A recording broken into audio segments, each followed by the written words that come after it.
Bonjour à tous, ravi de vous retrouver sur Public Sénat pour un nouveau numéro des Matins du Sénat, l'émission qui vous fait vivre les débats de la Haute Assemblée. On va parler des élections départementales et régionales qui se tiendront les 20 et 27 juin prochains. Un calendrier maintenu par le Premier ministre Jean Castex alors que certains élus demandaient un report du scrutin.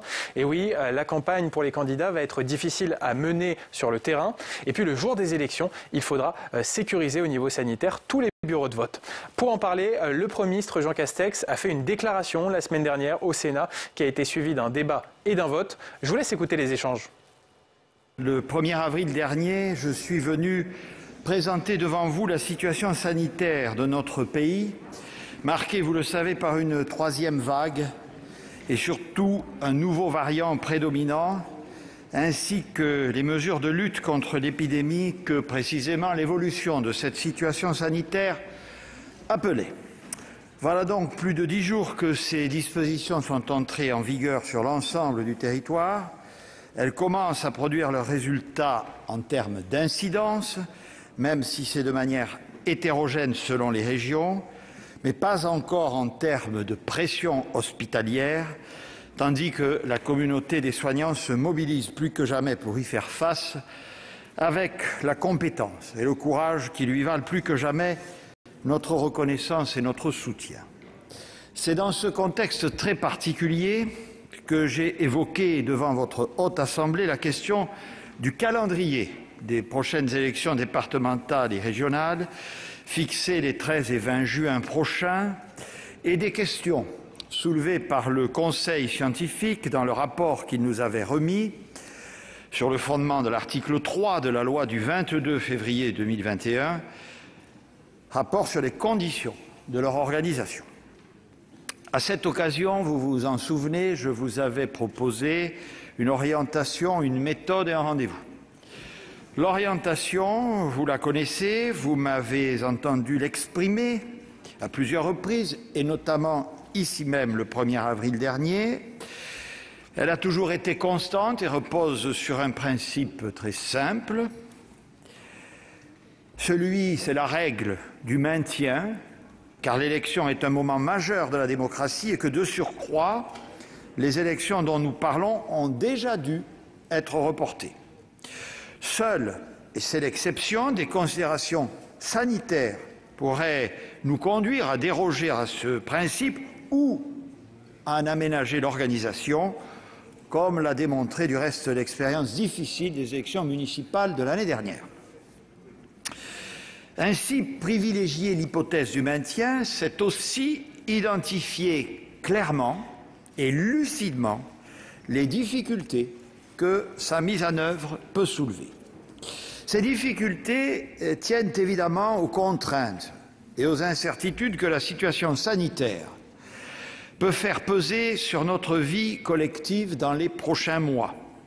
Elles tiennent plus particulièrement aux recommandations très précises que le Conseil scientifique a formulées, qu'il s'agisse des conditions de déroulement de la campagne ou qu'il s'agisse des opérations de vote, et au-delà, si vous me passez cette formule, de la théorie, à notre capacité pratique à les mettre en application dans l'ensemble des communes de France. Elles tiennent enfin à ce que ces élections, vous le savez, cumuleront 2 scrutins, ce qui les distingue des municipales de 2020, organisés le même jour, ce qui exige de doubler le nombre de bureaux de vote et donc de mobiliser 2 fois plus de présidents et d'assesseurs. Faut-il rappeler par ailleurs qu'après l'avis du Conseil scientifique, je dis bien après, nous avons renforcé, à compter du 4 avril et pour une période de 4 semaines, les mesures dites de freinage, et que ceci n'est évidemment pas sans effet sur le sujet qui nous réunit aujourd'hui, notamment s'agissant de la pré-campagne électorale. Ça, c'est l'orientation. Je vous l'avais déjà indiqué. Après l'orientation, la méthode. Cela a été celle, je l'avais dit aussi, de la plus large consultation. J'ai saisi les présidents des assemblées, les présidentes et présidents des groupes parlementaires, les responsables des partis politiques représentés au Parlement et les responsables des associations d'élus locaux. 39 contributions me sont parvenues. Je veux en remercier leurs auteurs, en particulier, Monsieur le Président, la vôtre, qui était assortie de nombreuses suggestions opérationnelles. Une assez large majorité de ces contributions, 25 pour être précis, a exprimé une position favorable au maintien des dates prévues, 11 n'ont pas pris position, tandis que 3 étaient favorables au report. Certaines, je dois le dire, la plupart de ces contributions en sont restées à une position de principe, d'autres ont souligné les difficultés qui pouvaient se poser, quelques-unes étaient accompagnées de propositions précises de nature à y remédier. L'importance du sujet et les conditions précises fixées par le Conseil scientifique m'ont par ailleurs convaincu de procéder à une consultation directe des maires. Cette initiative, je l'ai constaté, en a étonné certains.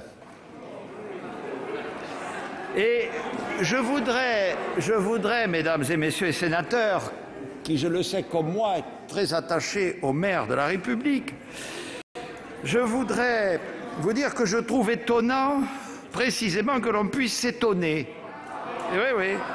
d'une telle consultation, dans la mesure où le principal effort ou la responsabilité de l'organisation de ces scrutins pèsera nécessairement sur les maires.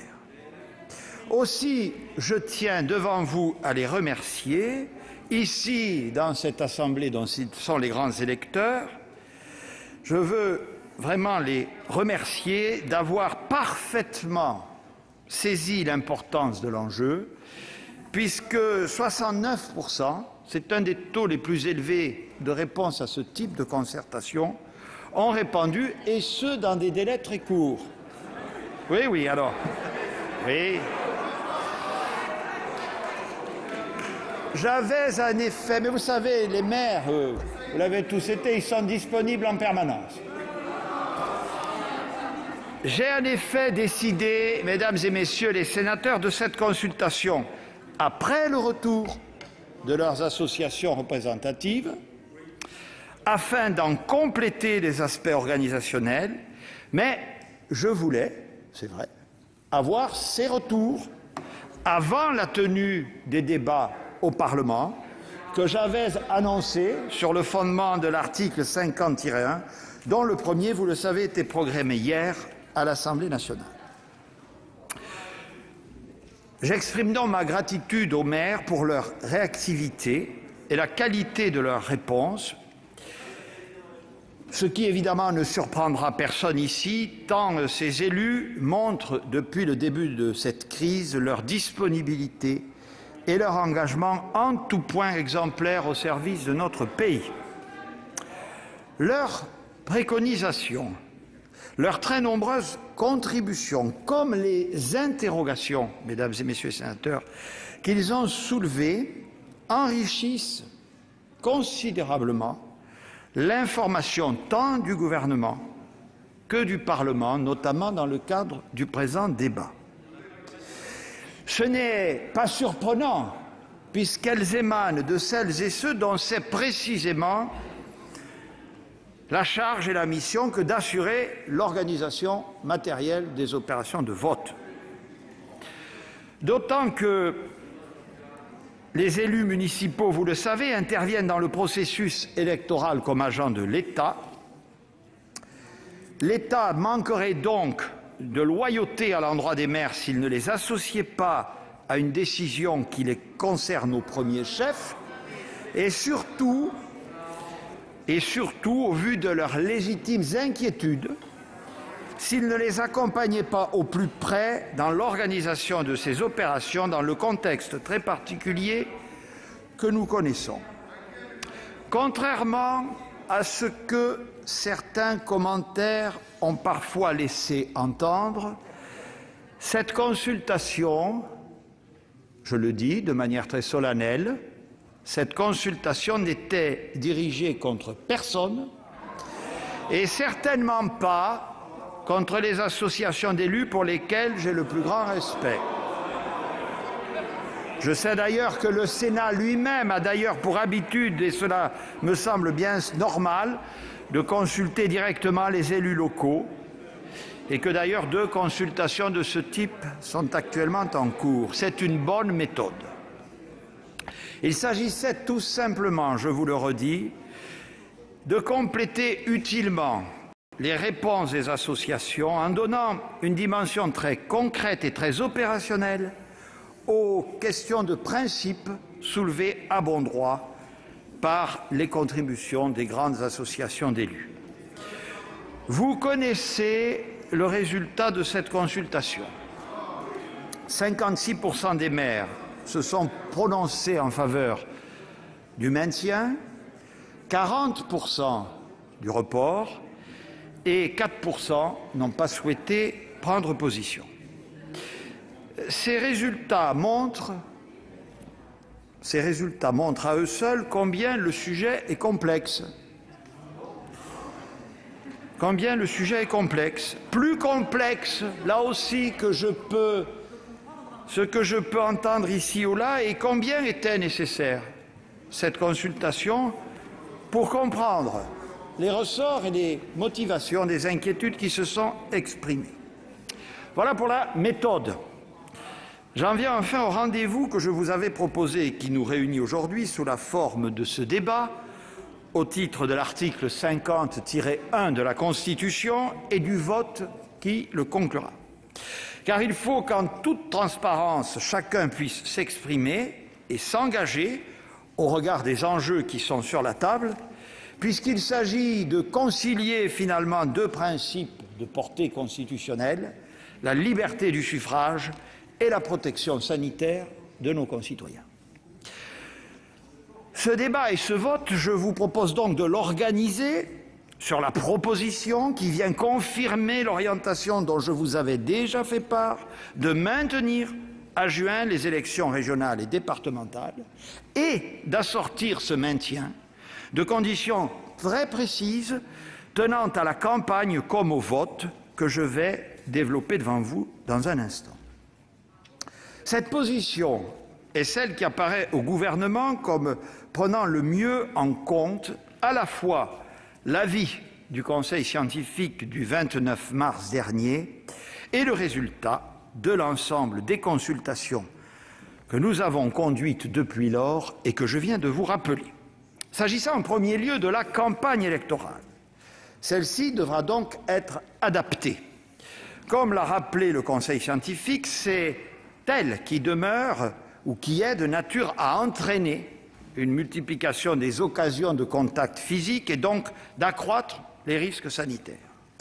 Cette campagne sera donc différente et du reste, la quasi-totalité des forces politiques consultées en convient.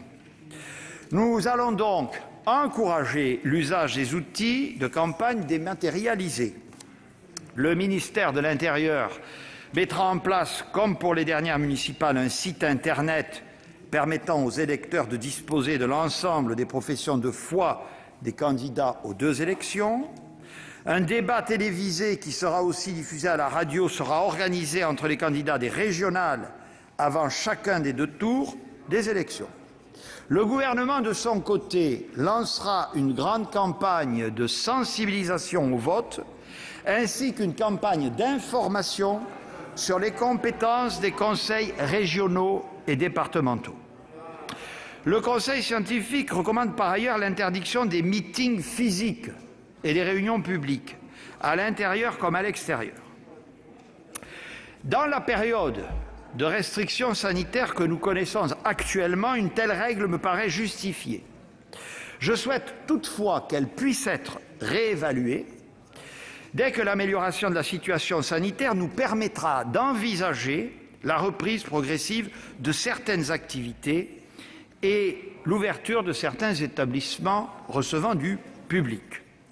Nous serons amenés à présenter dans les prochaines semaines nos différents scénarios sur la sortie des mesures de restrictions en cours et il est raisonnable, en tout cas j'en forme le vœu, de penser que d'ici au premier tour des élections, la levée de ces restrictions se traduira pour les candidats par de nouvelles possibilités de faire campagne. D'autre part, les règles qui encadrent les déplacements au-delà des 10 km autour du domicile constituent évidemment un obstacle à la liberté de déplacement des candidats, mais également des membres de leurs équipes de campagne. Ces règles seront aménagées sans délai afin d'autoriser les déplacements des candidats dans le ressort de leur circonscription électorale, ainsi que des militants qui les accompagnent, sur la base d'une attestation du candidat ou à défaut de son mandataire financier. Pour prendre en compte l'allongement de la campagne, nous allons, comme pour les municipales de juin 2020, augmenter la durée des prêts accordés par les personnes physiques. D'autres questions très concrètes se posent sur la distribution des tracts dans les boîtes aux lettres, le collage des affiches, le porte-à-porte, qui appellent des réponses précises sur les conditions strictement encadrées dans lesquelles ces pratiques seront possibles. Le ministre de l'Intérieur publiera une circulaire sur ces sujets d'ici la fin de la semaine. S'agissant du déroulement du scrutin lui-même, il nous appartient de prendre toute disposition utile à l'effet d'assurer la sécurité sanitaire des personnes concourant aux opérations de vote et plus généralement de tous les électeurs. Comme pour le second tour des municipales de juin dernier, un protocole sanitaire sera mis en place de façon à garantir le respect des gestes barrières et la sécurité sanitaire dans les bureaux de vote. Le recours au vote par procuration sera à nouveau facilité. La loi, vous le savez, du 22 février 2021 offre à chaque électeur la possibilité de disposer de 2 procurations et le dispositif maprocuration.gouv.fr, dont vous aviez souhaité la mise en place, a été créé par l'effet du décret du 11 mars dernier. Il permet désormais d'établir une procuration de façon presque totalement dématérialisée. Le Conseil scientifique recommande également la vaccination ou, à défaut, le dépistage de l'ensemble des membres des bureaux de vote. Cette préconisation, et de nombreux maires nous l'ont fait savoir, peut paraître difficile à mettre en œuvre, notamment dans les petites communes, mais pas que, où bien souvent les membres des bureaux de vote ne sont identifiés que quelques jours, voire quelques heures, avant le scrutin. Rappelons d'abord qu'à la mi-juin, environ 30 millions, soit une grande partie de nos concitoyens, j'ajoute de nos concitoyens électeurs ou électrices, auront pu bénéficier d'au moins une première injection. Certes, tous n'auront pas eu leur rappel, tous n'auront pas été forcément vaccinés depuis 10 jours, délai indiqué pour que le vaccin soit protecteur. Mais cela signifie que plus de la moitié, et nous espérons faire mieux, des personnes de plus de 18 ans sera protégée. C'est pourquoi le gouvernement propose de mettre en place un dispositif spécifique. 3 semaines avant le premier tour, les communes seront invitées à faire connaître la liste des personnes non vaccinées membres des bureaux de vote et des fonctionnaires mobilisés le jour du scrutin afin qu'une vaccination puisse leur être proposée. Le Conseil scientifique, je le disais, prévoit par ailleurs qu'à défaut de vaccin, les membres des bureaux de vote devront réaliser un test. Il pourra s'agir d'un test PCR ou d'un test antigénique réalisé dans les 48 heures précédentes. Il pourra aussi s'agir d'un autotest réalisé juste avant, et l'État dotera à cet effet les communes de lots d'autotests leur permettant de tester le jour du scrutin tous les participants aux opérations de vote qui n'auraient pas eu d'autre solution. Afin de limiter les concentrations de flux d'électeurs, et comme de nombreuses forces politiques l'ont proposé, les préfets seront invités à étendre les horaires des bureaux de vote de 8 h à 20 h dans toutes les communes où, après échange avec les maires, cela semblera pertinent. Dans les communes, et elles sont nombreuses, où les 2 bureaux de vote relatifs à chaque scrutin sont installés dans une même salle, des mesures seront prises pour préciser les textes relatifs à la mutualisation des équipements et de certaines fonctions des membres des bureaux de vote.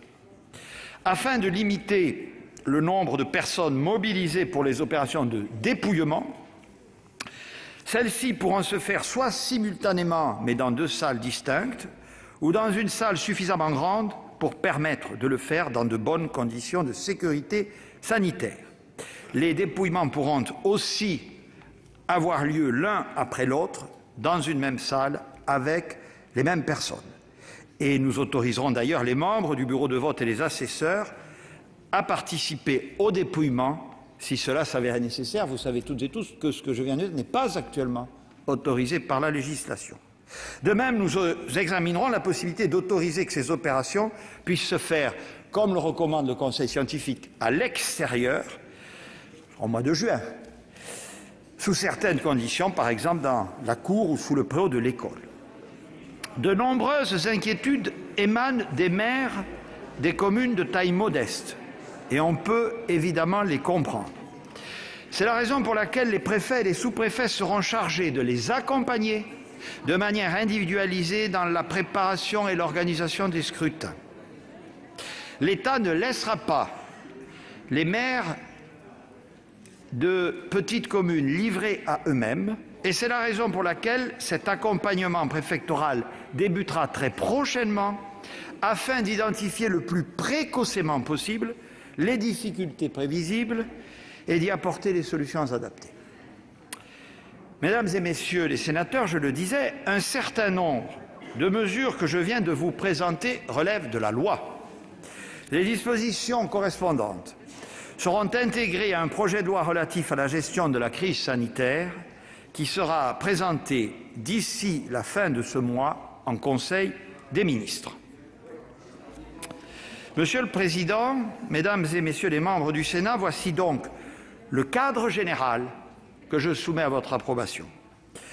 Sa déclinaison opérationnelle va supposer des actes juridiques et matériels nombreux et importants à adopter pour certains d'entre eux dans des délais très rapprochés. C'est un défi.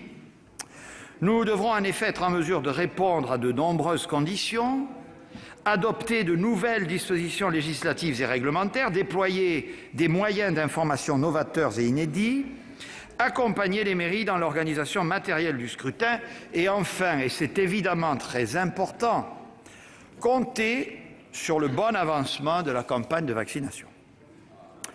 Les semaines qui nous séparent du scrutin ne seront pas de trop pour relever ce défi collectif.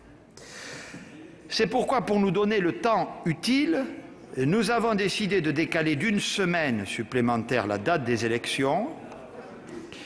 Oui, 1 semaine de plus, mesdames, messieurs les sénateurs, 1 semaine de plus, cela représente entre 2 et 3 millions d'électeurs vaccinés supplémentaires. Je vous rappelle que hier encore, on devrait s'en réjouir, écoutez-moi, hier la France a vacciné plus de 450 000 personnes. 450 000 personnes multipliées par 7, ça fait, je vous le dis, un nombre de personnes protégées qui n'est pas négligeable. Un décret en Conseil des ministres interviendra dès la semaine prochaine pour fixer les élections au 20 et 27 juin au lieu des 13 et 20 juin, dans le respect de la loi en vigueur. Mesdames et Messieurs les sénateurs, je viens donc cet après-midi devant vous solliciter l'approbation de la Haute Assemblée sur la stratégie que je viens de vous soumettre et sur ses modalités opératoires. Mais je viens aussi vous proposer de vous associer au plus près à sa mise en œuvre d'ici la tenue des scrutins. À cet effet, un comité de suivi permanent, présidé par Jean-Denis Combrexel, ancien président de la section du contentieux du Conseil d'État et animé par le ministère de l'Intérieur, sera constitué. Il associera les représentants des partis politiques représentés au Parlement, les groupes parlementaires et les associations d'élus, et il examinera au fil de l'eau, si vous me passez cette formule, toutes les questions juridiques et organisationnelles de la campagne et du scrutin. J'ajoute pour votre complète information qu'un préfet sera désigné par le ministre pour piloter les sujets à caractère logistique en vue de venir en soutien des maires dans l'organisation du scrutin, y compris au regard des enjeux liés au dépistage et à la vaccination. Le ministre de l'Intérieur, dont je veux saluer devant vous l'implication à mes côtés, sera chargé au nom du gouvernement de mettre en œuvre l'ensemble des orientations que je viens de vous exposer, orientations, mesdames et messieurs les sénateurs, sur lesquelles j'ai l'honneur de vous demander de débattre avant de bien vouloir vous déterminer sur leur bien fondé. Je vous remercie. Monsieur le Président, Monsieur le Premier ministre, Mesdames et Messieurs les membres du gouvernement, chers collègues, il y a un an, notre pays entrait dans une crise sanitaire sans précédent, crise qui n'est naturellement pas terminée, nous le savons que de trop, qui a engendré des drames dans les familles et qui a fait que nos vies ont été organisées au gré des circonstances sanitaires, des contraintes pour les uns ou pour les autres, en tous les cas de difficultés dans lesquelles nous ne sommes pas sortis. Il y a un an, notre pays a été surpris. Nous étions sans connaissance précise de la situation sanitaire, je le dis, sur le plan de la pandémie. Nous étions dans le doute. Ce doute était par ailleurs confirmé par le fait de savoir s'il fallait avoir des masques, ne pas en avoir, et a engendré les premières polémiques, créant dans le débat public un début de discussion. Mais au même moment, il y avait les élections municipales, qui ont été d'ailleurs maintenues, puisqu'au mois de mars, nous avons voté, et le gouvernement a pris ensuite la décision, compte tenu des circonstances, de les décaler à la fin du mois de juin, le Conseil constitutionnel étant venu dire qu'un report plus lointain ne serait pas possible. Certains même envisageaient un report encore plus lointain et donc encore moins possible sur ses conséquences en particulier. Passée cette période, la période d'été s'est ouverte, un petit relâchement, pour ne pas dire un grand, s'est mis en place, peut-être quelques espoirs nouveaux. Mais à l'automne, le reconfinement est arrivé, avec lui aussi son lot de doutes. Cette fois-ci, ce n'étaient plus les masques, mais c'étaient les tests. Allons-nous pouvoir tester tous les Français pour savoir si effectivement ils sont ou pas touchés par ce fameux virus? C'est le deuxième doute qui arrive. Et il va petit à petit continuer. À l'automne, des discussions sont ouvertes sur le plan sanitaire. Mais l'échéance du mois de mars s'approche. Et donc, le gouvernement demande à M. Jean-Louis Debré de faire un rapport sur la tenue ou pas des élections.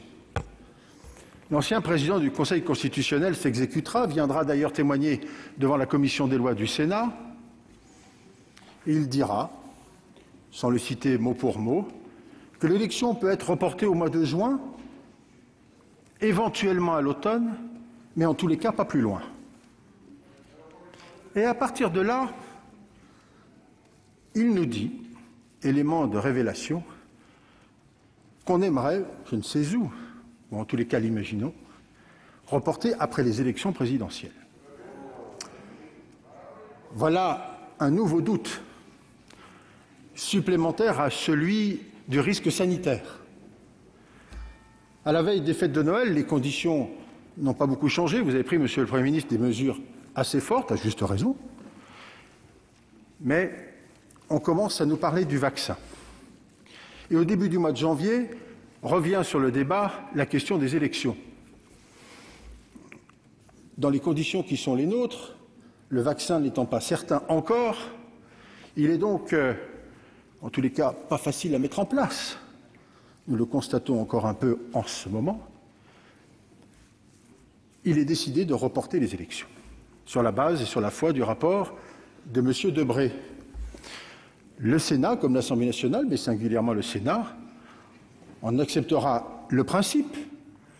Vous avez, je crois, Monsieur le Premier ministre, réuni l'avis favorable de toutes les organisations d'élus locaux, et nous déciderons ensemble, au mois de février dernier, que ces élections auront lieu en juin. Et le choix du Parlement est clair. C'est en juin et pas plus loin. Il y aura bien sûr nécessité de l'avis du comité scientifique. Le temps passe, les sujets de vaccination se compliquent, le doute est encore là, il revient, parce que cette fois-ci, il porte sur la qualité de certains vaccins, créant à nouveau quelques difficultés et l'arrivée de variants. Je ne vous en fais pas grief, Monsieur le Premier ministre, ni à personne, vous n'y êtes pour rien, bien évidemment, mais néanmoins, le doute est présent. Et revient l'idée de savoir s'il va falloir continuer les élections. Et le débat s'ouvre à nouveau. Le débat s'ouvre à nouveau de telle façon que les bruits circulent. Ce sera l'automne ou ce sera dans un an? Le Conseil scientifique rendra son avis récemment. Ne se prononçons pas sur la date des élections, puisqu'elle est acquise pour lui, de par la loi du mois de février, mais se prononçant sur les conditions sanitaires de cette élection. Le doute va-t-il être levé? Eh bien non. Eh bien non, parce qu'il y a quand même encore quelques questions qui se posent, en particulier sur le fait que, encore que, des éléments positifs arrivent. Vous avez communiqué en disant qu'au mois de mai, les choses iraient mieux. Le Conseil scientifique disant lui-même 20 millions de vaccinés à la date de la mi-mai et 30 millions à la date de la mi-juin. C'est dans le rapport et dans l'avis. De quoi rassurer. Mais également, il est dit qu'on va, et c'est encore à la une des télévisions, peut-être réouvrir certains restaurants, probablement, on l'espère, quelques lieux culturels, le plus possible naturellement. Et donc l'espoir revient, le doute est levé. Mais pas tant que ça, en fait. Pas tant que ça, parce qu'il y en a encore un de doute qui circule. Et pour ce faire, le gouvernement décidera vendredi à 17h de consulter les maires. Légitime consultation. Et qu'espère-t-on du résultat? Qu'ils ne soient pas d'accord sur l'élection ou qu'au contraire, ils la confirment? À nouveau, le doute revient. Pourquoi cette consultation? Y a-t-il pas là les germes d'un nouveau report à beaucoup plus loin? Eh bien non.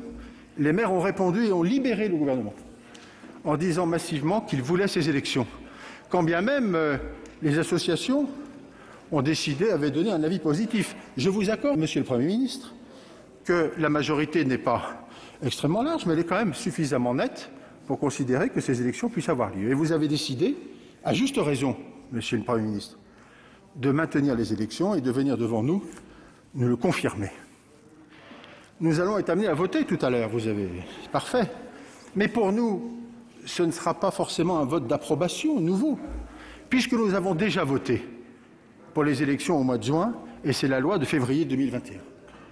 Elle nous engage, et nous n'avons pas changé. En revanche, vous avez sollicité, et nous vous en remercions, le Parlement sur les conditions dans lesquelles cette élection pourrait se dérouler.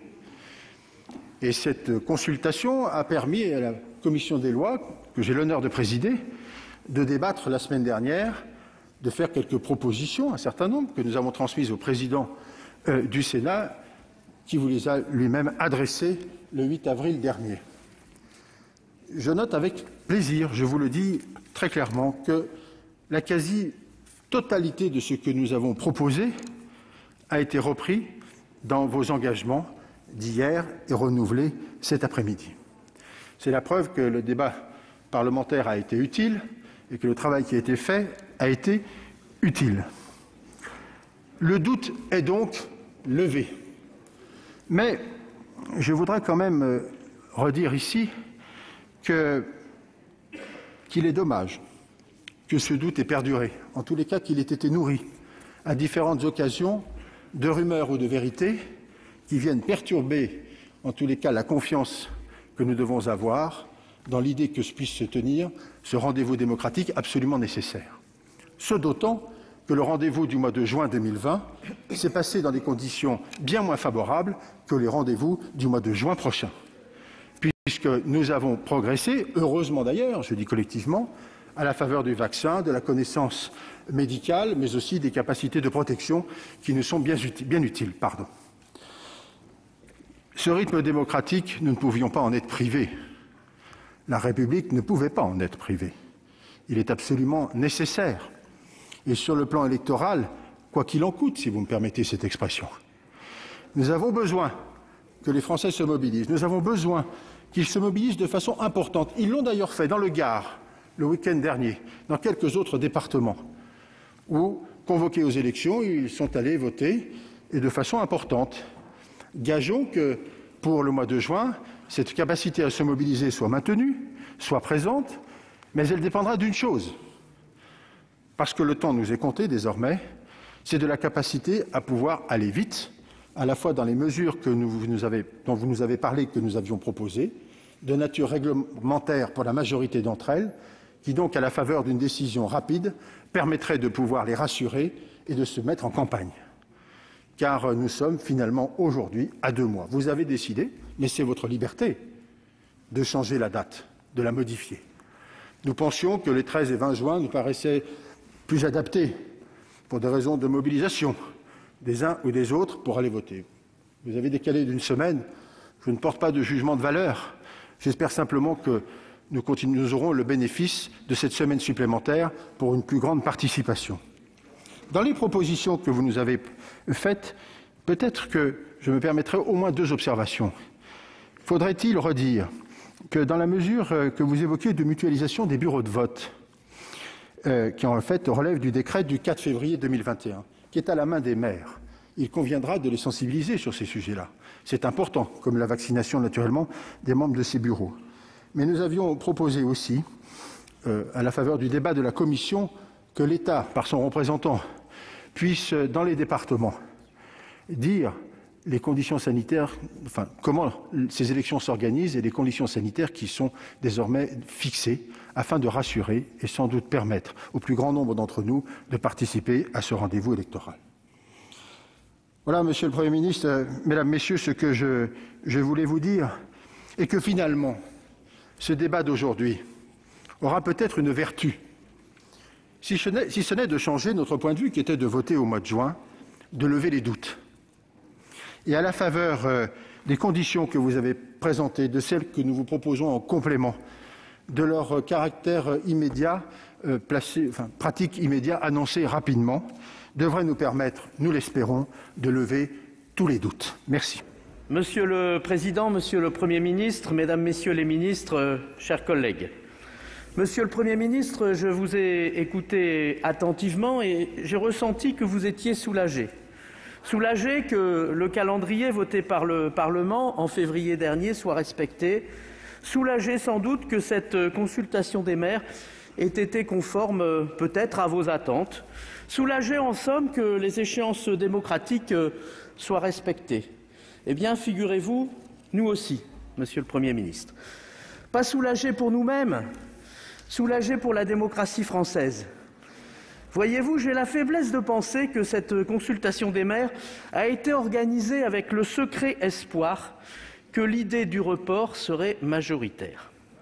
J'ai la faiblesse de penser que cette consultation a été organisée pour contourner l'avis de tous les corps intermédiaires, la majorité des corps intermédiaires, partis, associations d'élus, qui étaient favorables au maintien.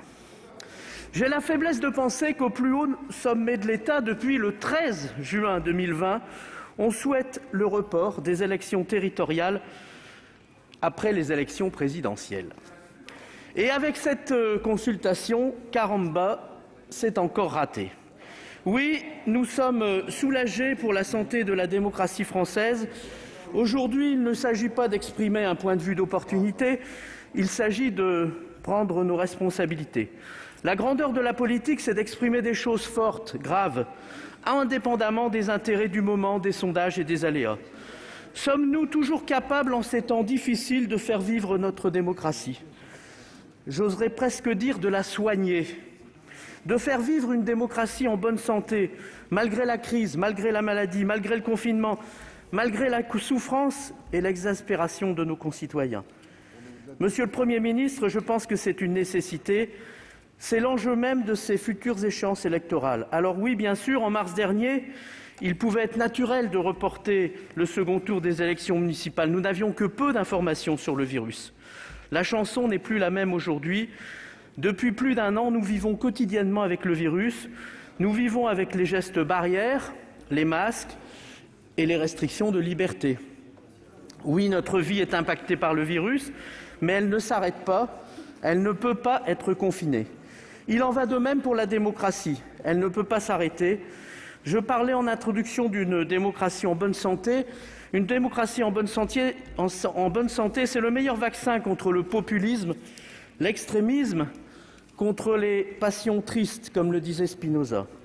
Je crains qu'il nous faille plusieurs doses de ce vaccin. Une démocratie en bonne santé, c'est tout d'abord le respect de nos institutions. Il faut que le gouvernement écoute les parlementaires et les élus locaux. Pour exemple, l'utilisation abusive du Conseil de défense n'est pas une preuve de bonne santé démocratique. Vous avez largement écarté le Parlement de la gestion de la crise. Députés et sénateurs ne participent pas ou plus à la décision. On les informe après coup, quand tout est fait. Et quand j'entends notre président Hervé Marseille dire avec son sens de l'humour que le meilleur outil du parlementaire est son poste de télévision, je souris, mais je m'inquiète aussi. Nous avons tenté de vous tendre la main, de participer à la décision, mais notre démocratie est malade de ne reposer que sur un seul homme. C'est d'ailleurs le mal endémique de la Ve République version quinquennat. Dans une démocratie en bonne santé, le citoyen ne peut pas se limiter à choisir son président, fût-il Jupiter, une fois tous les 5 ans. Nos institutions, ce sont d'abord nos maires, les fantassins de la République, ceux que vous avez sollicités vendredi dernier en toute hâte, que vous avez exhortés à donner un avis binaire sur le maintien du scrutin dans les 48 heures. Nos institutions, nos élus locaux méritent plus de respect. Une démocratie en bonne santé, c'est bien sûr le respect des corps intermédiaires, le respect des syndicats, mais aussi des associations professionnelles ou d'élus. Quand le gouvernement sollicite l'avis de l'Association des maires, des départements et des régions, il faut les écouter et prendre en considération cet avis. Pas les enjamber quand leur réponse ne vous convient pas ou que vous n'avez pas confiance. Oui, les élus de la République sont politiques et font par nature de la politique. Et non, cela ne veut pas dire que leur avis est intéressé ou ne mérite pas d'être entendu alors même qu'il a été sollicité. Je suis élu départemental. Quand je lis Dominique Bussereau, le président de l'ADF, je vois quelqu'un qui est capable d'objectivité, de dire quand les choses vont dans le bon sens, de saluer les bonnes décisions, mais aussi d'alerter quand une décision est problématique ou inacceptable. Les corps intermédiaires font partie des acteurs majeurs de notre démocratie et leur voix mérite d'être entendue et respectée. Une démocratie en bonne santé, c'est enfin une démocratie qui respecte les libertés fondamentales. Et comme l'a exprimé avec force le président du Sénat, Gérard Larcher, ces derniers jours dans la presse, le droit de vote est garanti par la Constitution. Décidément, j'ai de bons auteurs. Il serait inconcevable qu'une grande démocratie comme la France ne soit pas capable d'organiser des scrutins électoraux. Voyez nos voisins européens qui continuent de voter, voyez nos alliés historiques de l'autre côté de l'Atlantique qui organisent une élection présidentielle au plus fort de la pandémie. Je ne peux pas imaginer que nous ne soyons pas capables d'organiser un scrutin territorial chez nous. Évidemment, des mesures exceptionnelles sont à prendre, mais rien ne doit pouvoir arrêter le train de la démocratie. Penser que nous pourrions pour plusieurs mois encore arrêter ce train serait sortir du cadre démocratique. Monsieur le Premier ministre, je sais que vous êtes de longue date favorable au maintien de ces échéances et je vous en remercie. Votre rôle est aussi de veiller au respect des institutions et principes qui régissent notre République. Lors d'un voyage au Vietnam, voyage personnel, j'avais été étonné par la réponse d'un guide à qui je demandais la différence pour lui de vivre dans un régime militaire. Et il m'avait répondu « c'est simple, on peut tout faire, on a tous les droits, toutes les libertés, sauf celle de critiquer le gouvernement ». Alors, si la seule différence entre un régime militaire et une démocratie est la capacité à critiquer le gouvernement, alors c'est que la démocratie est en danger. La démocratie, c'est beaucoup plus. C'est faire face ensemble, malgré les difficultés. Dans cette période trouble, elle doit démontrer sa force, sa plus-value et son supplément d'âme. Elle ne peut pas montrer sa supériorité seulement par beau temps. Il doit y avoir une démocratie par gros temps, une démocratie qui démontre qu'elle est le meilleur régime par tempête. Pour ce faire, Monsieur le Premier ministre, je souhaite terminer par les propositions de notre groupe pour permettre la bonne tenue de ce scrutin. Que le service public audiovisuel soit mis à contribution plus qu'à l'accoutumée, ça a été dit par les orateurs précédents, que l'implication de l'APQR soit également recherchée au-delà de son implication habituelle. J'y ajouterai quelques préoccupations concrètes que nos collègues du groupe UC ont entendues ce week-end. Les maires souhaitent que l'État leur donne des autotests, que des règles claires, pas contraignantes, mais plutôt très claires, soient fixées pour les assesseurs et le dépouillement. Vous y avez répondu dans vos interventions, Monsieur le Premier ministre. Notre groupe votera majoritairement pour les élections en juin prochain parce que nous sommes lassés de ces débats permanents, quelquefois sur la modification des modes de scrutin, sur d'éventuels redécoupages ou encore sur des variations de calendrier. Pour améliorer sa santé, notre démocratie a besoin de calme, de stabilité, j'allais dire de sagesse. La grandeur de la démocratie, la légitimité des élus, c'est l'onction du suffrage universel. Ce sont ces beaux dimanches de printemps où les candidats montent sur la balance. Ce sont ces dimanches où les candidats se lèvent le matin en se disant « en avant pour le grand frisson, en avant pour le grand frisson de l'élection ». Voilà, mes chers collègues, je voulais, au nom du groupe UC, vous faire partager mon amour de la démocratie, notre amour de la démocratie et les raisons profondes pour lesquelles nous disons majoritairement oui aux élections départementales et régionales au mois de juin prochain. Je vous remercie. Merci, mon cher collègue.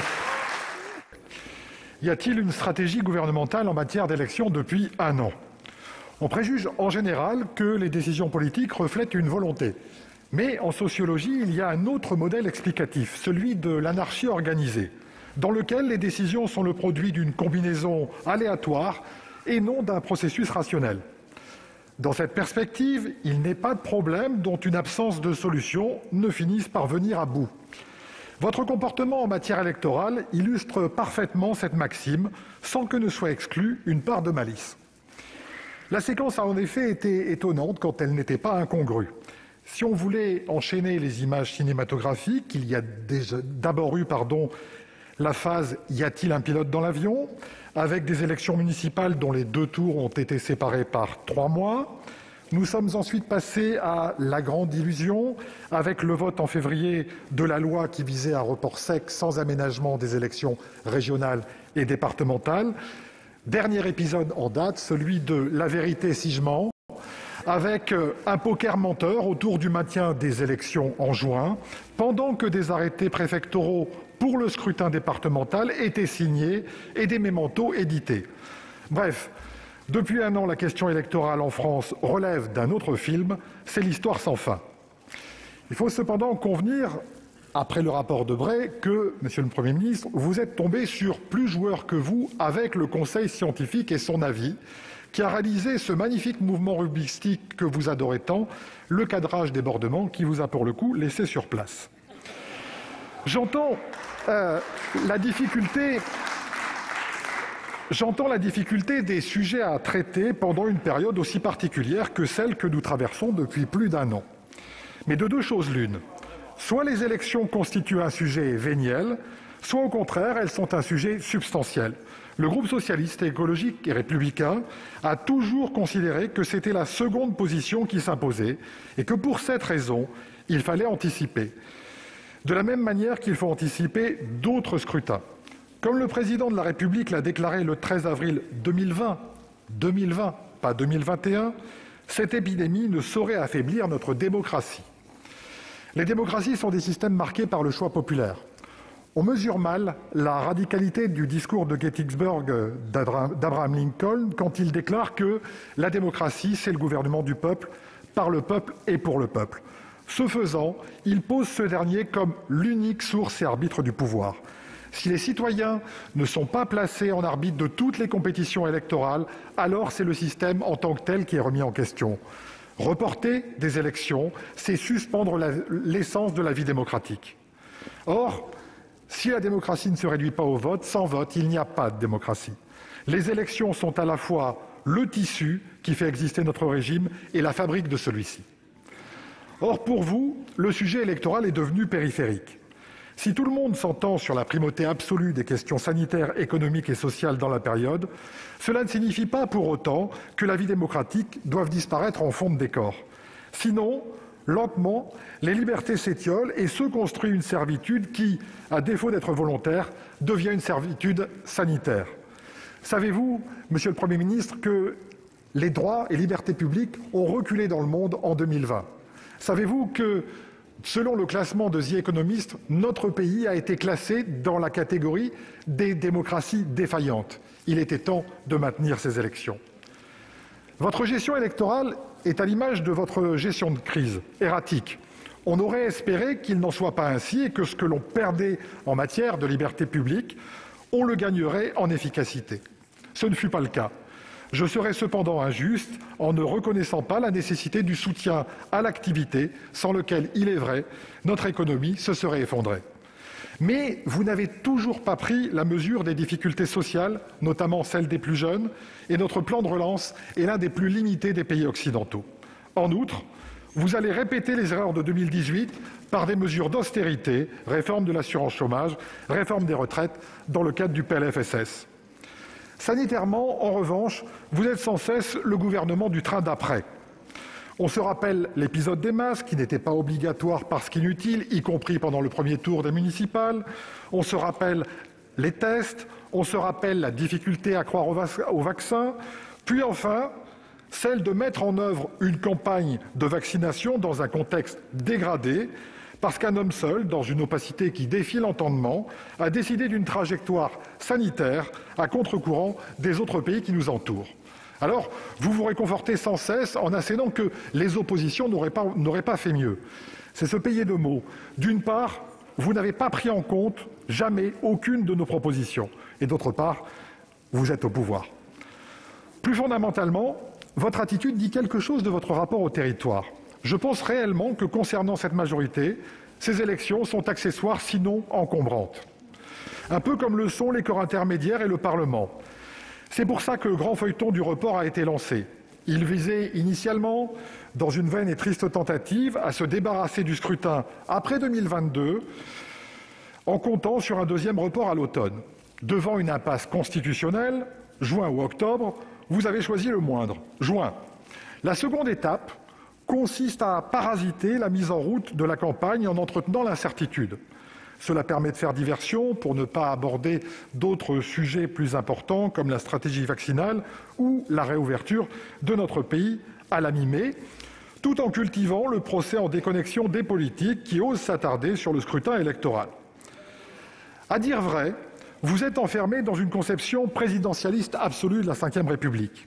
Seule l'échéance présidentielle vous obsède, vous, le président de la République. Et on peut comprendre de l'extérieur votre volonté d'enjamber les élections locales.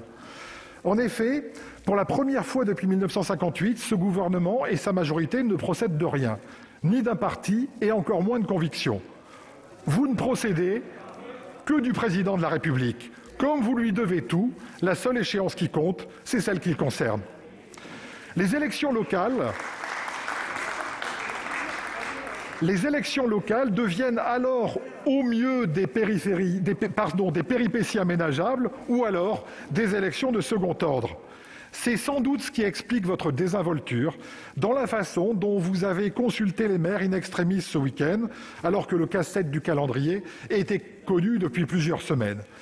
Il faut souligner leur esprit de responsabilité alors que vous cherchez à leur faire assumer vos propres turpitudes, comme vous avez essayé avec le Conseil scientifique et avec les parlementaires.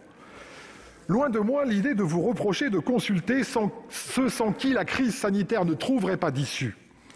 Mais la façon de faire laisse songeur, en passant par le système d'urgence Gala ou en utilisant des Google Forms improvisés.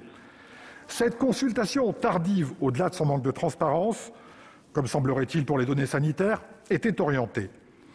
Le deuxième point est lié au précédent. Sauf exception et alliance, vous n'existez pas ou peu sur les territoires.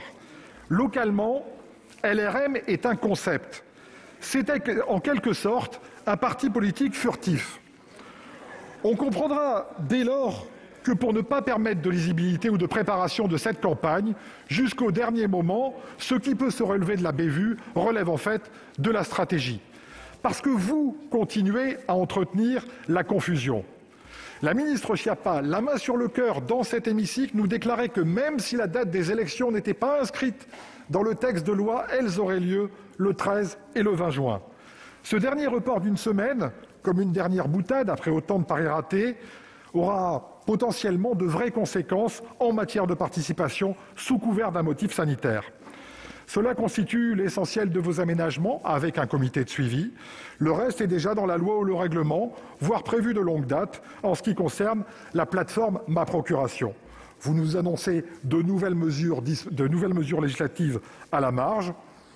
Un dernier coup sans doute dans la stratégie de brouillage. Il n'est pas possible depuis plus d'un an d'adapter tous les secteurs de la vie sociale, d'apprendre de nouveaux comportements et dire dans le même temps que de telles adaptations ne seraient pas possibles dans le domaine du droit électoral. Il n'est pas possible de dire aux Français qu'ils peuvent travailler, consommer, mais qu'ils ne peuvent pas voter, ce dernier geste prenant en général moins de temps. Il n'est pas possible de ne pas adapter les campagnes électorales et le vote de manière structurelle, alors que d'autres pays l'ont fait, ce que vous avez refusé de faire. Avec constance et sur tous les textes ayant trait aux sujets électoraux, nous avons porté une multitude de propositions, comme nous le faisons sur d'autres aspects de la crise. Nous le faisons depuis un an par des amendements, dont je tairai par mansuétude le nombre, et par des propositions de loi. Mais vous vous êtes obstinés, consciencieusement et méthodiquement, à toutes les repousser. Peut-être le scrutin après 2022 était-il plus important. L'exemple le plus emblématique est celui de l'annulation en dernière minute des législatives partielles, alors même qu'encore ce week-end, des municipales se sont tenues, y compris dans mon département, et avec des scores honorables. Vous avez noyé la réflexion sur le vote par correspondance sous des considérations communautaires. Le Conseil scientifique le défend. Lorsque pour la énième fois j'ai avancé cette proposition, la ministre Schiappa m'a doctement répondu que ce n'est pas parce que ça se faisait ailleurs que c'était forcément bien. Soit. Mais tout de même, quel contraste avec les autres démocraties autour de nous qui ont su s'adapter avec efficacité et célérité. Même le vote sur 3 jours n'a pas trouvé grâce à vos yeux, ni d'ailleurs à ceux de la droite sénatoriale. La mobilisation des médias audiovisuels pour la campagne a été rayée par votre majorité parlementaire avant que vous reveniez à de meilleurs sentiments. La campagne d'information que vous évoquez n'est autre qu'une proposition du Sénat qui, elle au moins, a été préservée. Nous vous avons même suggéré des bureaux de vote en extérieur, ce que la circulaire du 18 juin 2020 prévoit déjà. Dans tout cela, la diversion fonctionne au détriment du fond et du débat démocratique qui s'abîme.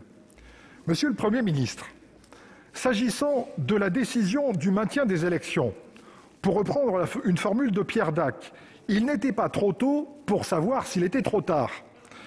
Mais ce qui est certain, c'est que s'il n'était pas trop tard, beaucoup de choses auraient dû et pu être préparées plus tôt pour concilier exigences démocratiques et sanitaires. Monsieur le Premier ministre, vous avez déclaré hier « la clarté, c'est le vote ». Alors soit, votons. C'est ce que nous ferons en responsabilité avec l'immense majorité du groupe socialiste, écologiste et républicain, en responsabilité toujours en faveur d'une élection au mois de juin, tout en regrettant une inexplicable manque d'anticipation. Je vous remercie. Merci. Mesdames et messieurs les sénateurs, après le Premier ministre, il m'appartient de répondre à certains intervenants sur les modalités de ces élections départementales et régionales qui sont effectivement un défi organisé pour notre pays. D'abord en soulignant que les orateurs ont parfois souligné, encore M. Masson à l'instant, que nous serions le seul pays à nous poser la question. C'est évidemment totalement faux, puisque ce qui a été remarqué, c'est que les élections nationales ont pu se tenir dans la plupart des grands pays européens, mais les élections locales ont quasiment tous été reportées, singulièrement le grand pays qui est à côté de nous et qui avait les élections dans le même temps, qui est l'Italie, qui a reporté, alors que c'était aux mêmes dates, des élections locales extrêmement importantes. Et souligner d'abord que la comparaison n'est pas raison, puisque dans les autres pays, le système de vote est bien différent. Il y a un vote par anticipation, ce que le législateur n'a jamais souhaité dans notre pays. Il y a un vote par correspondance, ce que le législateur n'a pas souhaité non plus faire. Et vous avez aujourd'hui souhaité souligner encore une fois mes réserves personnelles, comme j'ai eu l'occasion d'en évoquer. Et souvent un vote électronique, qui, pour la plupart, ont été très largement refusés et sont même remis en cause désormais par l'ANSSI elle-même. Donc je crois que comparer le vote en France aux autres collectivités de pays différents du nôtre est à la fois faux sur la modalité de scrutin et erroné lorsqu'on dit que toutes les démocraties européennes auraient procédé au vote, ce qui n'est évidemment pas le cas. Je regrette parfois les attaques extrêmement politiques du sénateur Kerrouche. C'était sans doute, je n'oserais pas dire politicienne. Monsieur Kerrouche, j'ai entendu avec beaucoup d'intérêt votre envie de dire que l'enjeu était sans doute assez simple pour organiser, quand on était maire, une élection. C'est vrai qu'il y a peut-être dans votre parole beaucoup de croyances et peu de pratiques, puisque j'ai constaté que vous n'avez pas été maire. Et ayant été maire, je peux vous dire que dans beaucoup d'endroits, il a difficulté sans doute de passer du verbe à l'action, à la fois dans l'organisation des bureaux de vote, dans le fait que le maire ne peut pas réquisitionner, hormis ses élus municipaux, les agents publics et qu'il nous faut donc une législation spécifique pour le faire, que par ailleurs nous ne pouvons pas, et le juge électoral étant un juge de la sincérité du scrutin et non pas forcément de sa légalité, et les différences de voix seront sans doute ténues entre les candidats et les contentieux nombreux, ce que les élections municipales nous ont démontré. Jamais le juge administratif n'a autant annulé d'élections d'ailleurs qu'au lendemain des élections municipales 2020, pour des raisons que nous pouvons tout à fait comprendre, nous pousse à penser que des choses aussi bêtes et méchantes que le président de bureau de vote ne peut pas dépouiller. Le préfet est celui qui fixe, j'ai entendu que c'était le maire, ce n'est pas le maire qui fixe le lieu du bureau de vote, mais c'est bien le préfet sur proposition du maire, le lieu exact, dans la salle exacte d'ailleurs du bureau de vote. Le fait que les scrutateurs ne peuvent pas être pris parmi les fonctionnaires de la mairie qui étaient là pour tenir le bureau de vote, sinon c'est un motif évident d'insincérité du scrutin. Je crois que la différence est grande entre la théorie et la pratique, monsieur le sénateur, et que vos philippiques n'étaient sans doute pas nécessaires. D'autant plus pas nécessaire que vous avez évoqué, comme j'ai déjà entendu plusieurs fois dans le groupe socialiste, cet argument que la France aurait été déclassée parce que ce serait une démocratie défaillante.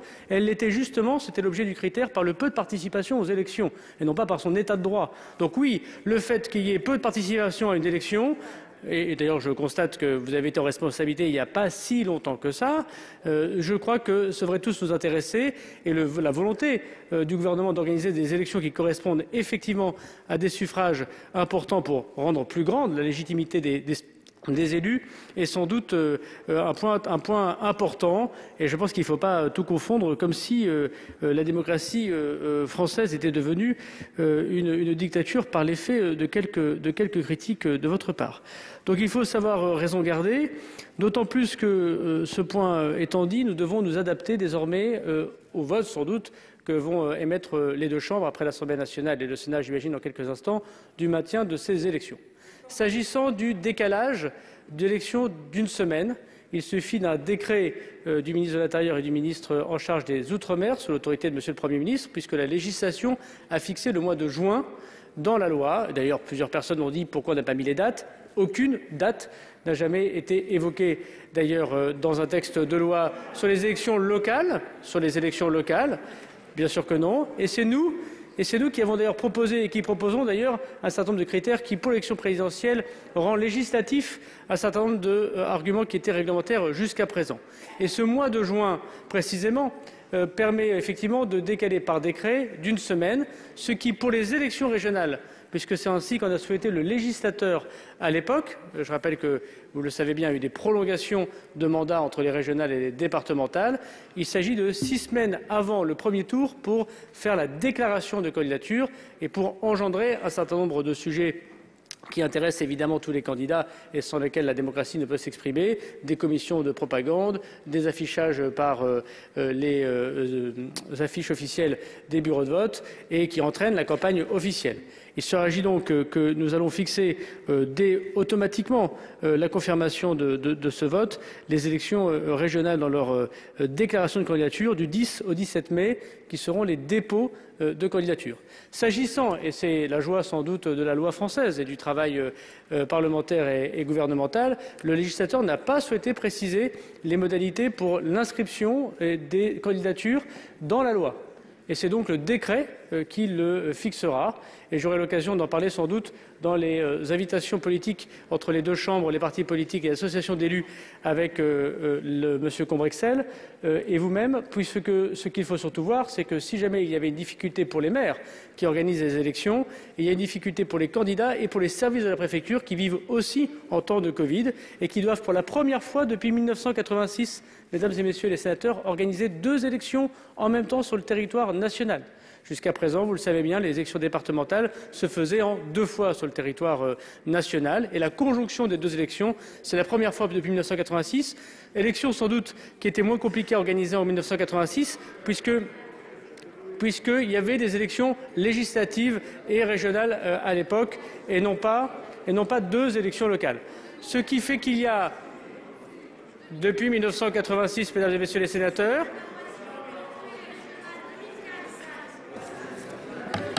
Continuez, monsieur le ministre. C'est ce que je vous dis. Depuis 1986, mesdames et messieurs les électeurs, sur l'ensemble du territoire national, nous n'avons jamais organisé sur tout le territoire national, à l'exception aujourd'hui de la métropole lyonnaise et de la Corse, 2 scrutins dans tous les villes et villages de France. Ce qui fait que souvent, profitant du fait qu'on faisait les cantonales A et les cantonales B, on prêtait du matériel de bureau de vote. Donc depuis 1986, ce n'a jamais été organisé, ce qui fait que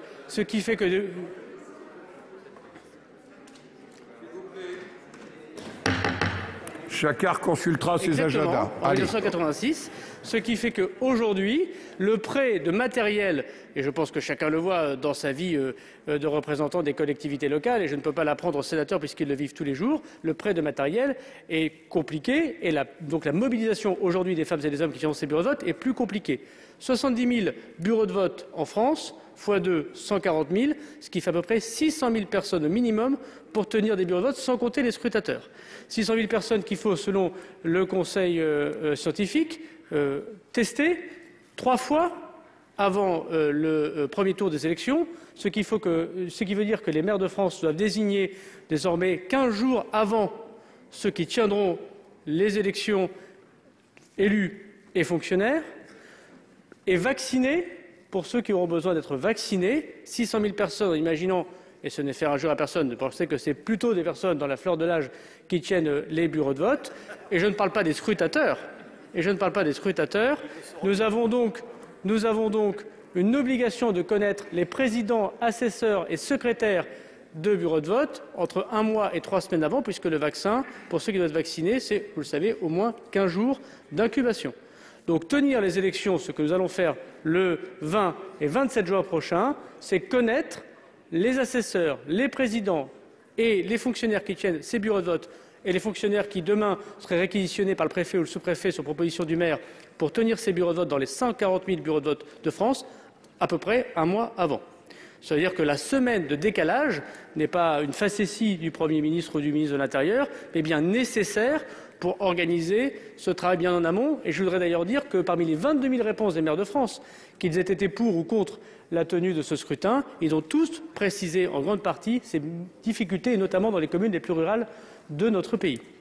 Ceci étant dit, nous allons donc faire des dispositions réglementaires et législatives pour mieux organiser le mieux possible ces élections. Je ne reviendrai pas sur ce qu'a dit Monsieur le Premier ministre.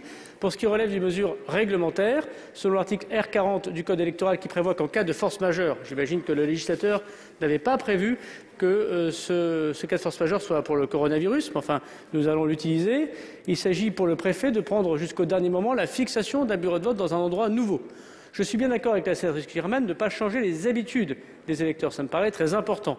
Donc il ne s'agit pas de changer, sauf exception consensuelle, évidemment, les lieux de bureau de vote, mais peut-être l'endroit où, dans l'école, dans la maison de retraite, dans l'hôtel de ville, on peut voter. Soit que c'est un bureau de vote qui peut se faire à l'extérieur si jamais les conditions météorologiques le permettent, ou en 2 temps. D'abord récupérer, après vérification d'identité, les bulletins de vote, puis voter à l'extérieur afin de limiter, lorsque les électeurs font la queue, le vote et la contamination. Soit de pouvoir utiliser des dépendances qui seraient bien plus pratiques pour l'organisation du bureau. C'est évidemment sur proposition des maires que nous allons le proposer. Sur les horaires, c'est réglementaire que de pouvoir fixer un horaire dans chacun des départements pour chacune des communes. La plupart des maires aujourd'hui organisent et souhaitent organiser à 18 h, ne serait-ce que pour des raisons de tenue des bureaux de vote, puisque plus c'est long, plus on a du mal à trouver des gens pour les tenir, et même des scrutateurs pour les tenir. Donc j'attire votre attention que l'ennemi peut être ici, le mieux peut être l'ennemi du bien, puisque organiser les horaires peut être un matra facile à évoquer en tribune, mais dans les faits, le jour des scrutins, tenir des scrutateurs à 21 h, 22 h, 23 h, surtout si nous proposons que le bureau de vote qui tient les régionales puisse dépouiller les 2, par exemple, pour mutualiser les scrutateurs et ainsi gagner de l'efficacité politique, ça veut dire que des gens vont dépouiller dans la ville de France à 1 h ou à 2 h du matin. Dans ces cas-là, il ne faudra pas se retourner vers le ministère de l'Intérieur pour dire quand est-ce qu'arrivent les résultats. Il faut donc qu'on puisse imaginer la possibilité de reporter un certain nombre d'horaires après 18 h, à 19 h ou à 20 h, mais en aucun cas après 20 h. La France n'a voté qu'une seule fois après 20 h, rappelez-vous, pour les élections européennes. Il y a 2 élections de cela, et une élection référendaire européen. Nous souhaitons que ce soit limité à 20 h. Je demanderai au préfet, dès la semaine prochaine, de consulter l'association des maires de leur département pour qu'ils puissent, avec leur bureau, proposer le meilleur horaire possible. Mais il ne me semble pas, et chacun d'entre vous a tenu bien plus que moi sans doute des bureaux de vote, que lorsque les citoyens ne font pas leurs efforts avant 18 h, ils le fassent bien davantage avant 20 h. Donc, sauf exception, je suis d'avis de la sénatrice Cukierman de ne pas changer les références d'opérations électorales. Encore une fois, sauf si le préfet ou le sous-préfet trouvent un consensus avec les élus de leur territoire. Il s'agit également, mesdames et messieurs les sénateurs, et c'est un point très important, de pouvoir nous assurer de la sincérité du scrutin en ce qui concerne évidemment le dépouillement et les scrutateurs. Et c'est un point très important parce qu'aujourd'hui, c'est totalement orthogonal avec l'autre droit électoral.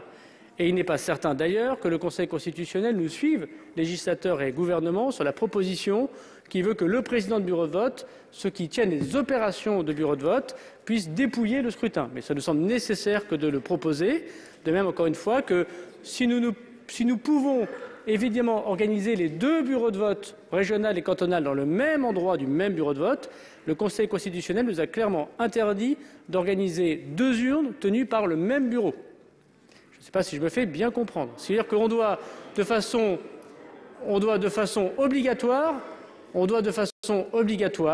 et ce serait contraire à l'état de notre Constitution, de pouvoir faire 2 types d'opérations électorales différentes, même si c'est dans le même endroit, et donc avec 2 présidents de bureau de vote, des assesseurs qui sont différents, et donc ailleurs des scrutateurs qui pourraient l'être. Ce que nous allons essayer de faire, c'est mutualiser au moins les opérations de dépouillement, pour voir si effectivement le Conseil d'État, dans son avis de l'état d'urgence et le chapitre électoral qu'on fera, et demain le Conseil constitutionnel, nous accompagne. Il n'y aurait rien de pire que ce texte soit censuré, ou pire qu'une QPC soit acceptée, alors que les opérations de vote soient organisées ou juste après être organisées.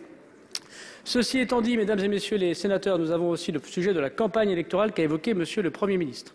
Le couvre-feu, en tout cas au moins jusqu'à la fin de l'état d'urgence sanitaire tel que le Parlement l'a accepté, va courir jusqu'à la mi-mai.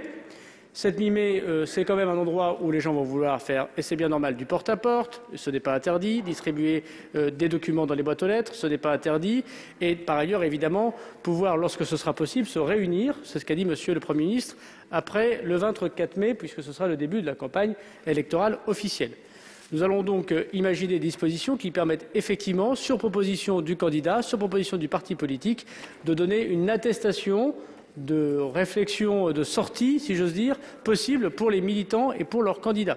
Évidemment, stricto sensu appliqué à ces activités politiques, même si évidemment cela sera bien difficile à surveiller et à regarder. Consigne sera donnée évidemment à la police et à la gendarmerie pour que vive bien au mieux la démocratie de ce point de vue.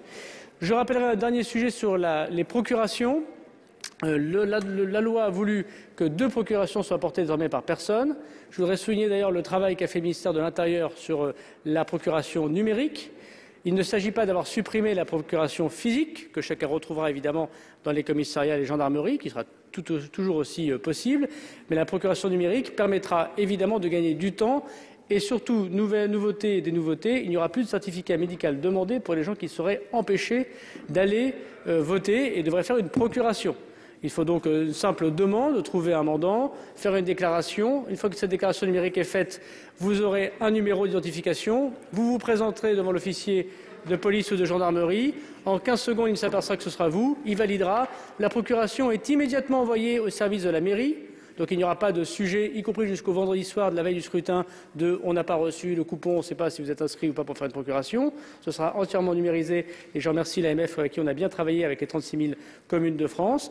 Et par ailleurs, la personne qui porte le mandat aura sur son mail ou sur son téléphone par SMS la validation par l'officier de police de sa procuration. Le fait que des personnes qui seraient malades, empêchées ou qui auraient peur d'aller se rendre au bureau de vote peuvent quand même tenir leur devoir de citoyen, puisque nous ne demandons plus de motifs de procuration, ni de voyage professionnel, ni de santé, ce qui va simplifier très largement, je crois, l'activité démocratique de ces scrutins du 20 et 27 juin. Merci, Monsieur le Premier ministre. Voilà en quelques mots ce que je souhaitais vous dire, Monsieur le Président du Sénat, que je me permettrai de demander aux sénateurs et aux députés, dès le vote de la motion 50 alinéa 1, la question posée par Monsieur le Premier ministre, les prérogatives que souhaiteraient me proposer les sénateurs dans le cadre de la construction du projet de loi ou des mesures réglementaires. Et je suis évidemment à la disposition de chacun d'entre vous pour essayer de simplifier au mieux les opérations électorales, tout en tenant compte de l'avis sourcilleux sans doute du Conseil d'État.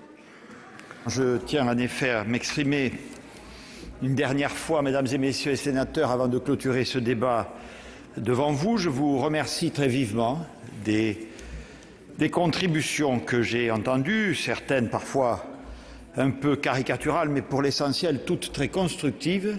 Et je voulais vous exprimer la reconnaissance du gouvernement. Et peut-être profiter de cette ultime intervention devant vous pour clarifier ce qui mérite encore de l'être.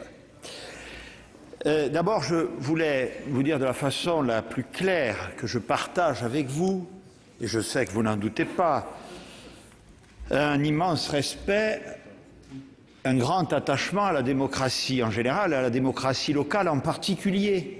Je le redis devant vous, je l'ai exprimé de façon continue. La position du gouvernement à propos de ces élections a toujours été « nous les maintiendrons », sauf si des motifs strictement d'ordre sanitaire ne permettaient pas de les tenir. Et je respecte complètement celles et ceux, je le dis ici comme je l'ai dit hier à l'Assemblée, qui ont pu émettre un doute, Monsieur le Président, à ce sujet. J'y reviendrai dans un instant.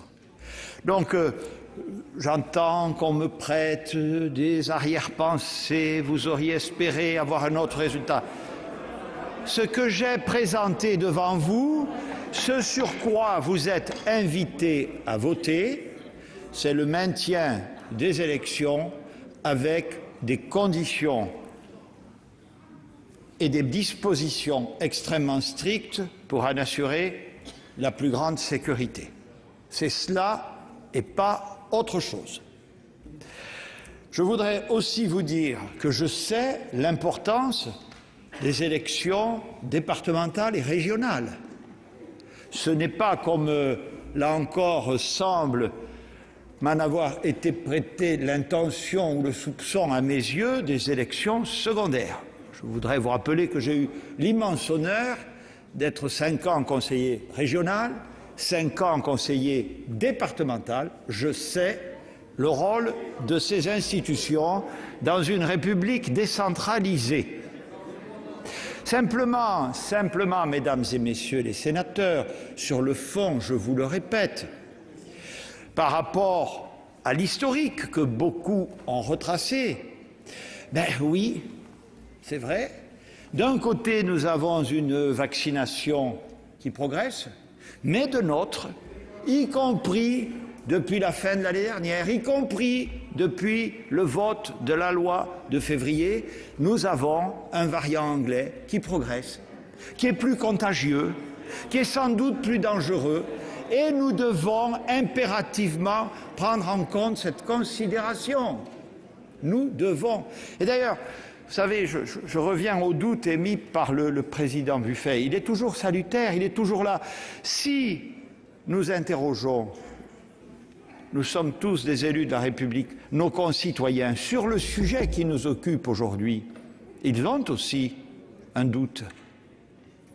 Si 40% de maires ont dit on veut le report, c'est pas par pression. Je ne pense pas qu'il y ait s'il y a des pressions, il y en a peut-être dans tous les sens. Moi, je ne suis pas, croyez-le bien, animé par cet état d'esprit. Si 40% des maires se sont prononcés en faveur du report, ce n'est pas que ce sont des antidémocrates, c'est qu'ils ont aussi toujours un doute. Et débattre des doutes, mesdames et messieurs les sénateurs, dans une crise sanitaire, c'est salutaire, c'est notre devoir. Et c'est cet équilibre que nous cherchons à avoir dans le domaine du maintien des élections comme dans le domaine des mesures de freinage de gestion de la crise. C'est un équilibre. Nous cherchons toujours un équilibre et c'est dans le débat que cet équilibre peut mieux se trouver. Je voudrais aussi vous dire le profond respect qui est celui du gouvernement, qui est celui du Premier ministre à l'endroit des maires.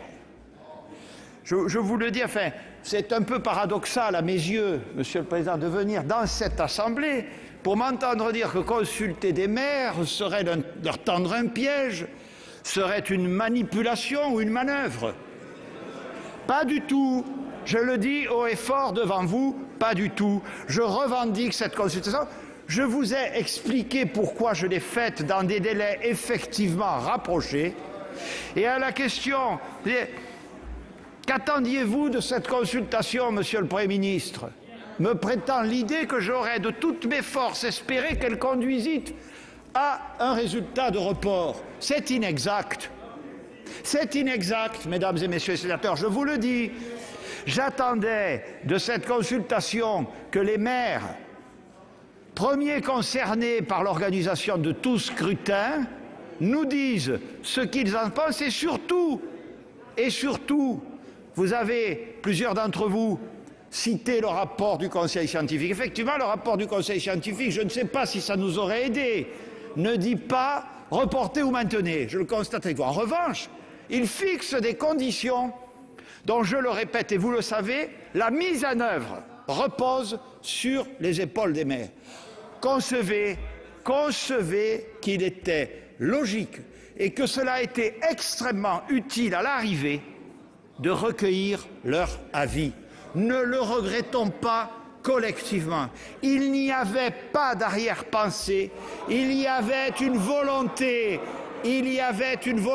très claire d'éclairer le gouvernement et, je l'espère, la représentation nationale. De la même façon, mesdames et messieurs les sénateurs, je l'ai dit, respect de la démocratie, respect des maires, respect de ce que vous avez appelé les corps intermédiaires et notamment les associations d'élus. Vous savez bien, puisque vous les connaissez, que depuis mon entrée en fonction, nous n'avons jamais autant contractualisé avec eux.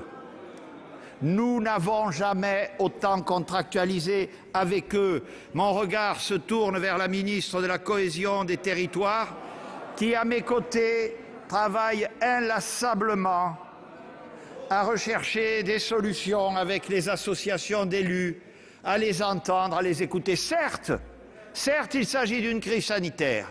Certes, dans la Constitution de la République, c'est à l'État qu'il appartient, in fine, de prendre les décisions. Et je vous ai déjà dit ici que je pense que c'est une bonne Constitution. Et je la mets en œuvre. Et ce n'est pas parce que nous débattons, ce n'est pas parce que je consulte les maires ou les corps intermédiaires que je fuis les responsabilités qui sont les miennes. Je ne crois pas vous en avoir administré depuis mon entrée en fonction, jamais la preuve. Je respecte les corps intermédiaires. Je le dis clairement devant vous. Et puis, je vous le dis, pour terminer mon propos, si je suis devant vous comme je l'étais il y a encore quelques jours, quelque appréciation que cela puisse susciter de la part de certains d'entre vous, je respecte le Parlement. Je respecte le Sénat. Et là aussi, observez-le, depuis que je suis dans les hautes responsabilités qui sont les miennes, j'y ai toujours veillé, dans le cadre des équilibres constitutionnels, dans le cadre des institutions de la Ve République, que je respecte et dont j'ai toujours soutenu les principes, ce que je revendique devant vous. Ce que je vous demande, mesdames et messieurs les sénateurs, c'est de vous prononcer de la façon évidemment souveraine que vous souhaiterez, mais sur ce que je vous ai proposé et pas sur ce que vous pensiez que j'aurais, le cas échéant, voulu. Sur les mesures qu'avec le ministre de l'Intérieur et après cette concertation, nous vous proposons, que vous aurez d'ailleurs dans le cadre que je vous ai suggéré la possibilité d'améliorer. pour faire en sorte, c'est un enjeu national, que l'abstention soit la plus faible possible. Parce que cette abstention, mesdames et messieurs les sénateurs, elle montrera que le doute subsiste. Parce que la crise sanitaire est toujours là. Et oui. Et cela, le représentant du groupe socialiste m'a dit « Qu'est-ce qui vous obsède ?» Ce qui m'obsède, c'est la protection de mes concitoyens. C'est tout. C'est tout. Mais c'est essentiel. Je vous remercie. Merci, Monsieur le Premier ministre. Merci. À la demande du gouvernement, le Sénat est maintenant appelé à se prononcer par un vote sur cette déclaration. En conformité avec l'article 39 alinéa 6 de notre règlement, il va donc être procédé à un scrutin public ordinaire dans les conditions prévues par l'article 56. Il n'y a pas d'explication de vote et je vais proclamer le scrutin ouvert. Résultat du scrutin numéro 113. Compte tenu de l'ensemble des délégations de vote accordées par les sénateurs aux groupes politiques et notifiées à la présidence, nombre de votants 342, nombre de suffrages exprimés 327, pour l'adoption 319, contre 8, le Sénat a adopté.